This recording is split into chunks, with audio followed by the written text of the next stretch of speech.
Olá amigos do som automotivo, eu sou o Thiago Volpe da Stereo Designs e nesse vídeo vamos abordar um assunto que tem gerado certa controvérsia entre nossos amigos e tentar responder a uma questão. O que é mais importante para determinar a qualidade de um kit duas vias de entrada? O resultado final que chega no seu ouvido ou a presença de uma caixinha com alguns componentes chamada crossover? Para responder essa questão, primeiro temos que colocar algumas coisas em perspectiva. Quando falamos em crossover, a primeira coisa que nos vem à cabeça é um crossover de primeira linha como esse que você vê na foto, né? Com bons componentes, com fiações de bitola adequada, com resistores e capacitores de baixa tolerância, com alta capacidade de configuração, capacidade de biamplificação, diversos níveis de volume de tweeter para você poder ajustar o sistema da melhor forma dentro do seu carro. É um componente maravilhoso, sem dúvida. Acontece que isso pertence a um kit de mais de R$5.000, o que não é um kit de entrada e muito menos um produto adequado à realidade brasileira, né? Quando falamos de kit de entrada, o que se entrega é um crossover como esse que você vê na foto. Pode haver algumas variações. Ele tem uma caixinha diferente, com parafusinhos para você poder botar o fio e parafusar, mas o que vem dentro é basicamente a mesma coisa em todos eles, tá? O que vem dentro é uma coisa mais simples, é um capacitor, uma bobina. Nesse caso tem um componente chamado PTC, que é um termistor, que é um componente que muitas pessoas odeiam, porque a função dele é desligar o tweeter quando você ultrapassa determinada potência. E o termistor não tem uma precisão muito grande. Então, às vezes ele desliga o tweeter antes de ultrapassar a potência desejada. E para o tweeter voltar a funcionar, você tem que esperar o termistor esfriar. Então, muitas pessoas odeiam esse componente, né? Então, agora eu vou ter que explicar para vocês o que acontece quando você coloca um crossover, que você acha que é um benefício para o seu som, no seu sistema de som. Vamos lá, eu vou ter que trocar de foto, vocês me deem alguns segundos, trocar de foto e ampliar um pouquinho para vocês poderem entender.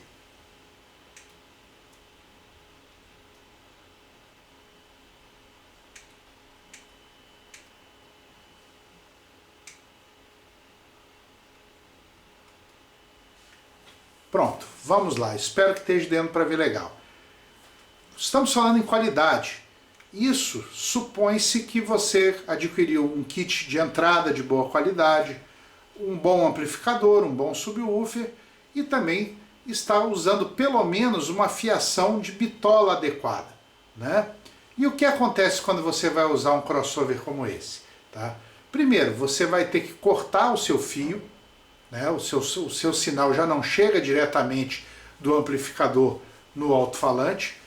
Você escolheu um bom fio para você ter total integridade do seu sinal e sem perda de potência. Agora você vai ter que cortar o fio, ligar nesse fio chinesinho fininho. Se tiver uma caixinha com parafusos, vai ter que botar um terminal no seu fio, o seu sinal vai passar pelo terminal, pelo parafuso, para daí passar por uma solda, tanto esse de fio quanto de parafuso. Vai ter que ser conectado à placa por uma solda, vai ter que correr por uma trilha, chegar numa bobina, num indutor, com um fio finíssimo, tá? Mais fino ainda do que do fio chinesinho. Teu sinal de áudio vai entrar ali, esse é um condutor banhado a cobre, vai dar aí 200, 300 voltas num indutor, num indutorzinho de ferrite, tá?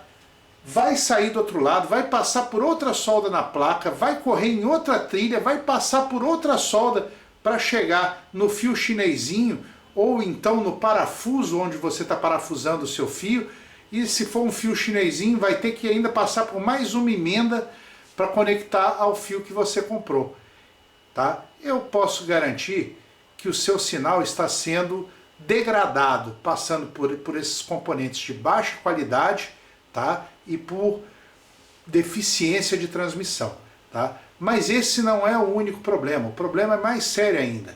Vou mostrar aqui para vocês, tá? Olha só.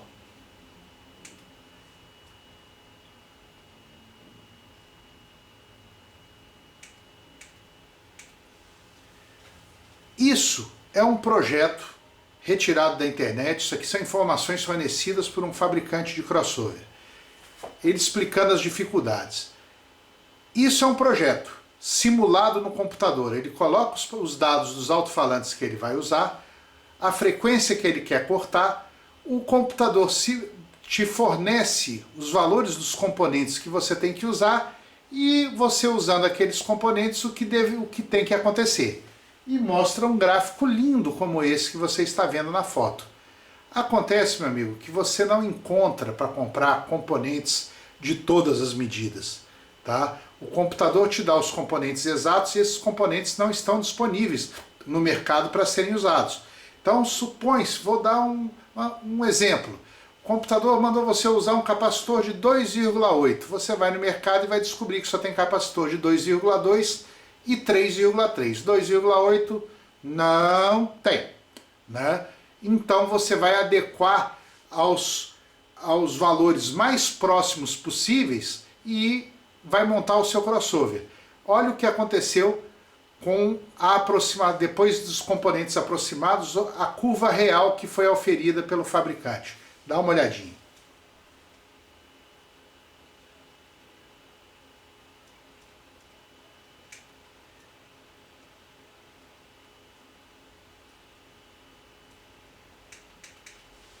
Olha só, uma curva que não tem nada a ver com o que estava projetado. O corte que era em 2.000 pulou para quase 4.000, a queda do médio é sensível na linha verde, você vê que o médio vai caindo, caindo, caindo muito antes do desejado. Tá. O Twitter também cai muito antes do desejado.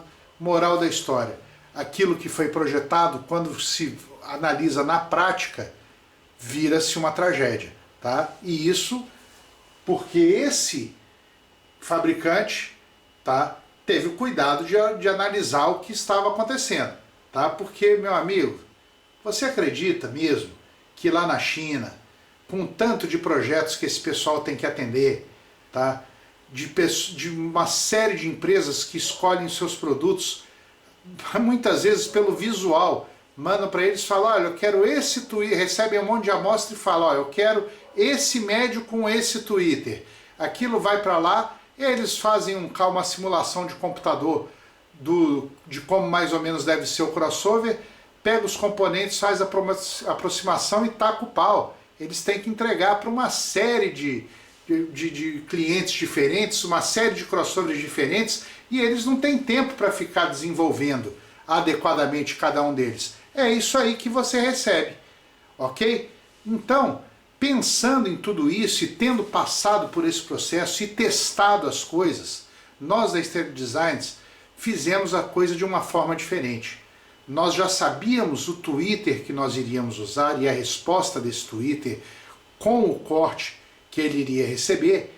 O que nós decidimos fazer? Começar um alto-falante do zero, da prancheta, para alcançar esse Twitter da forma mais correta possível, sem a utilização de nenhum componente. Tudo através de desenvolvimento acústico. Então vou mostrar para vocês coisas que são pensadas para vocês poderem analisar comigo.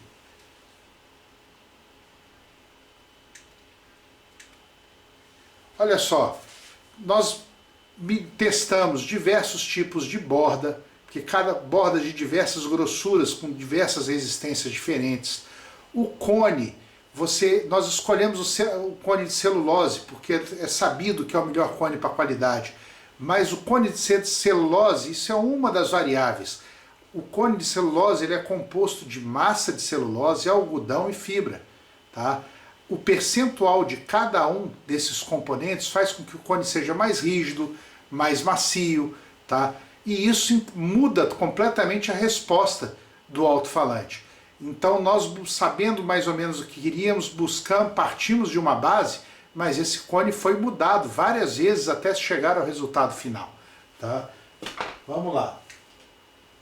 A angulação, esse ângulo aqui, ó, do cone faz diferença, aumenta ou diminui a área de cone. Quanto mais angulado, maior a área de cone, mais médio grave ele tende a gerar. O ângulo com que o alto-falante ataca o ar muda a sonoridade. Tá?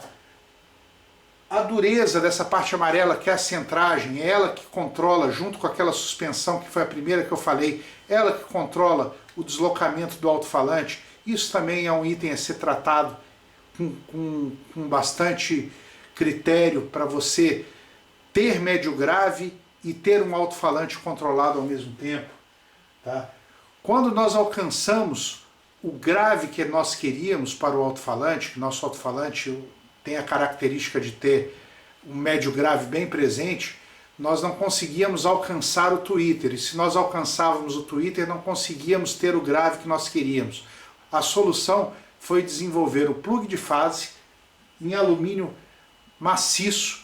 Tá? Esse plug de fase, ele permite o aproveitamento do médio agudo que é gerado na região da bobina. Se você coloca uma calota normal no lugar do plug de fase, é a mesma coisa que você tampar a sua boca, tá? Você está abafando o som. Então esse plug de fase permitiu que nós conseguíssemos as duas coisas: o médio grave pesado e a extensão necessária para que se alcançasse o tweeter, né? Então, dessa forma, nós conseguimos desenvolver um alto-falante, tá? Aliado a um conjunto magnético poderoso, que eu estava esquecendo de falar, tá? Que suporta todo esse grave que vai ser gerado. O conjunto magnético tem que ter controle, ajudar no controle sobre o alto-falante, tá? E com isso nós conseguimos a resposta que nós queríamos. Vou apresentar para vocês aqui, essa é a resposta do kit Stage 1 da Stereo Designs. Vou aumentar a foto aqui.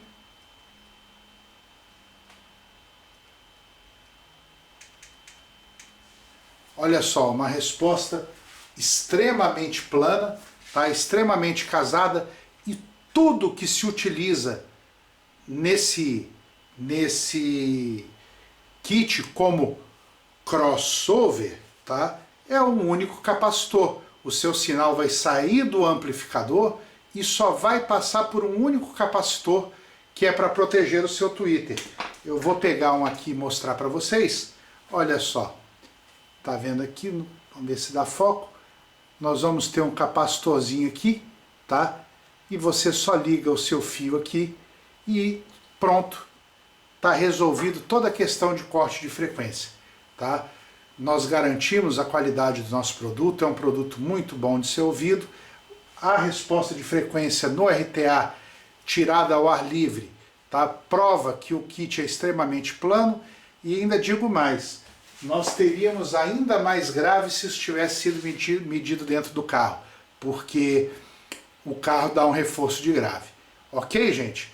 Então espero ter contribuído, espero ter explicado da melhor forma possível porque nós optamos por não utilizar um crossover de baixa qualidade, tá? E sim desenvolver o produto para tocar muito bem sem a necessidade do sinal passar por toda essa porcariada. Tá legal? Espero que vocês tenham curtido, espero que vocês também dêem uma curtida, dá um like aí, curte o nosso canal e esteja sempre com a gente. Nós vamos estar sempre tentando divulgar o máximo de informação possível para vocês que são amantes do som automotivo, tá legal?